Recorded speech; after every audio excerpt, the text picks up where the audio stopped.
The best thing about having an online class is the fact that when the hurricane comes through and threatens to destroy us all, you don't have to drive to class. Pretty cool, huh? Anyhow, let's talk about the Puritans and let's talk about the discussions.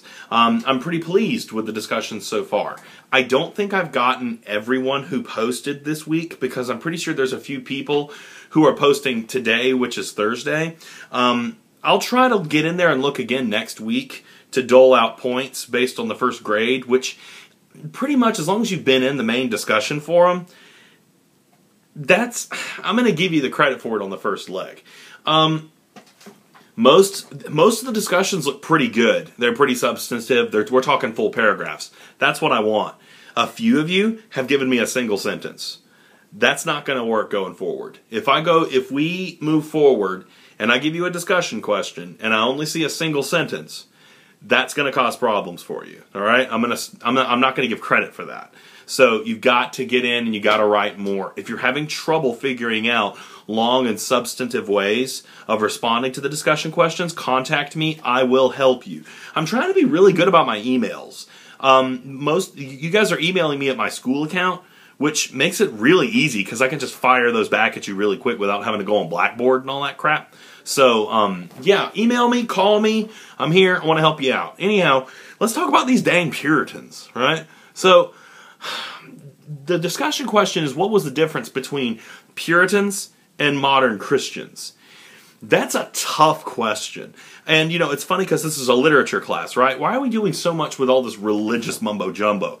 Believe it or not, with American literature, Christianity is something that comes up over and over and over again. From the very beginning, this country has really had most of its essence drawn from a religious mindset. We'll talk about this a little bit more when we get to the colonial writing and Thomas Paine. But right now, we're going to focus on the Puritans and try to get an idea of why they wrote and why they did the things that they did. Puritans differed from Christians in a lot of different ways. They lived under a theocracy, which basically is the government is run by the church. They were in these small communities, and the church really embodied the law. If you want a really good, quick look into how the Puritans did things, just look at the Salem witch trials. That is one of the darkest episodes in American history.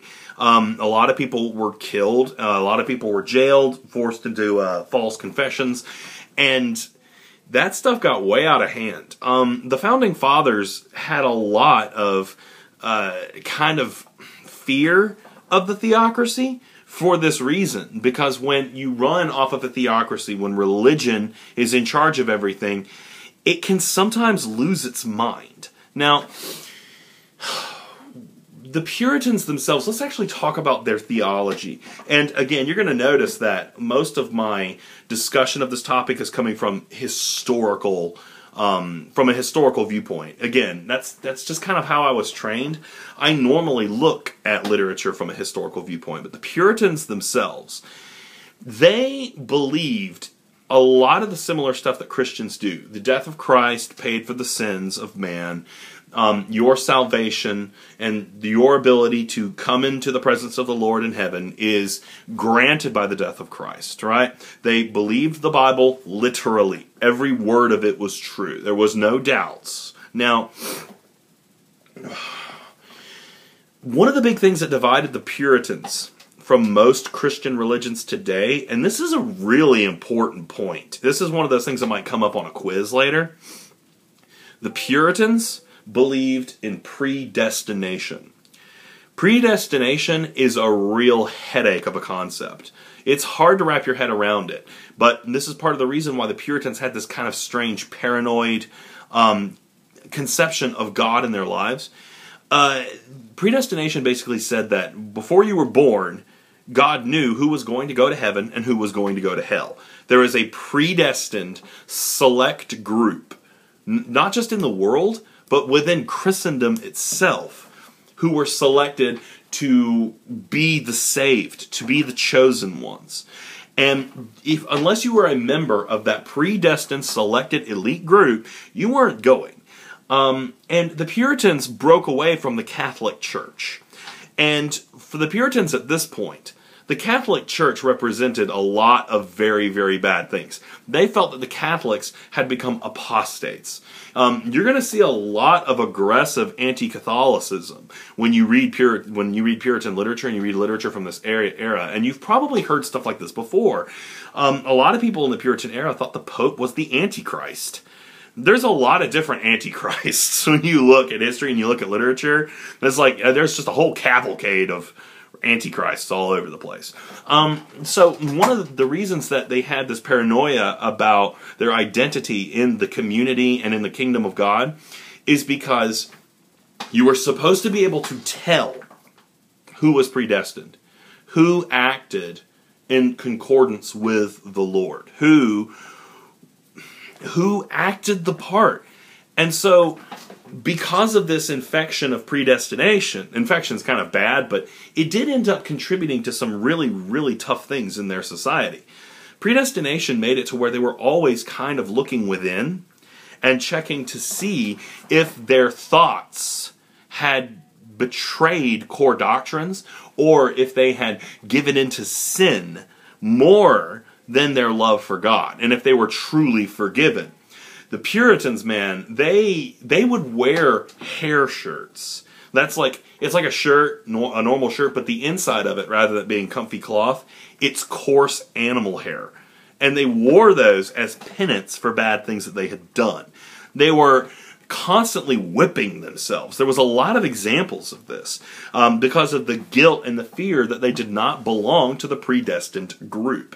Now, the funny thing is that when the Salem witch trials occurred, part of the paranoia was the fact that everybody thought that the devil was running around and convincing people to sell their souls to revoke their savedness for powers. And everyone, part of the horror of the Salem witch trials is that they were trying to search for people who had secret sin. The people who were harboring secret sins were the ones who often were in league with the devil. You see that, again, it comes up a lot, the idea of secret sin. Nathaniel Hawthorne will talk a lot about this when we get to his selection. Now, the other facet of Puritanism that I absolutely love to discuss just because of how wicked weird it is. This is one of those things that just kind of like kicks you in the head if you've never heard this before. You get the predestination aspect of sinners in the hands of an angry God, the way that Jonathan Edwards is just really hammering it in, that sinners could be dropped into hell at any moment, and it is only by the grace of the living God that He does not drop you into that fire.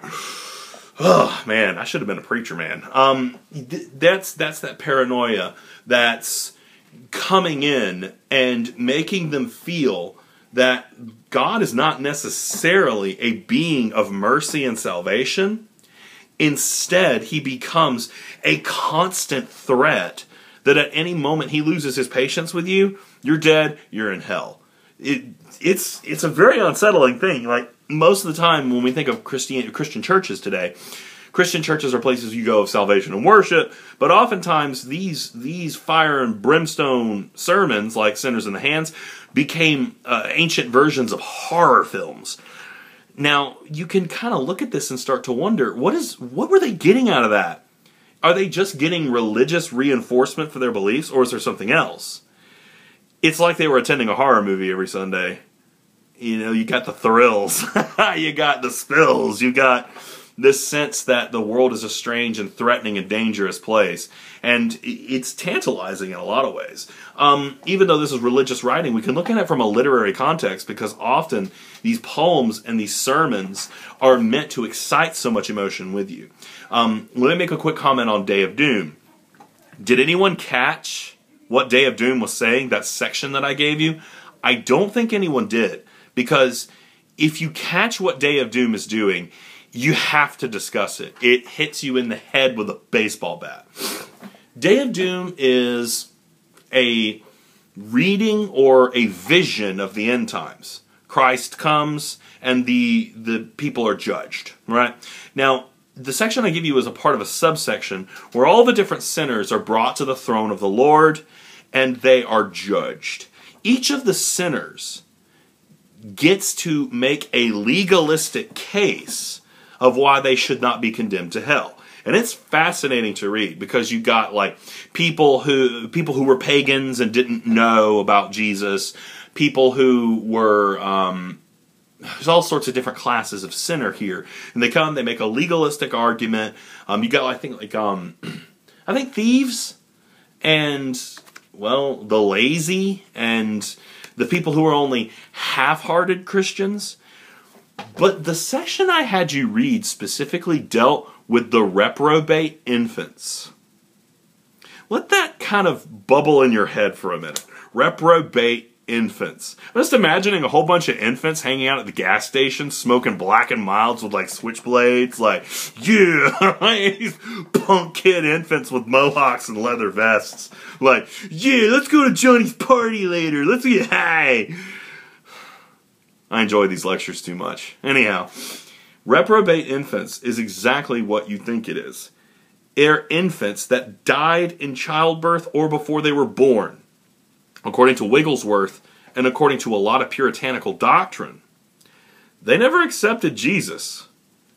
Therefore, they go to hell when they die. Now, this is a freaky idea. And it's not something that's completely dead in Christendom. There was actually a congressman recently who was arguing against who was arguing for anti-abortion legislation, and he referenced and he said, we need to stop abortions because all these babies are going to hell. It's not gone. It's still there. It's just not as widespread a belief as it used to be. But what makes this section fascinating is the legalistic argument that the infants make before they're cast down to hell. Like, it's kind of hard to say you're a big fan of the Puritans when you've got this whole scene where it's like, throw the babies in hell. It's surreal, man. But the babies are like, look, we never even had the chance to live. There's no way we could have known. There's no way we could have chosen. We didn't even know what a choice was. We were babies. So many of us were even unborn. How does God and Jesus deal with this incredibly weird legalistic argument? Because if you're a rational human being, it is a little nauseating to think about what they're saying here. Well, most people will read this poem and never be able to figure out what God's response is. Don't worry, I had to read it about 20 times before I figured it out. It's very hard to wrap your head around. I'm going to try my best to describe it to you in very quick and simple and accessible terms. It's not because you're dumb, it's because it's really hard to understand. I struggled with it myself, so I'm not talking down to you. The argument of why the infants deserve to go to hell is that they inherited the state of sin, right? Adam ate the apple in the Garden of Eden. That is why man is universally condemned. What some people would say, man is born sick. Man is born condemned. So the infants are de facto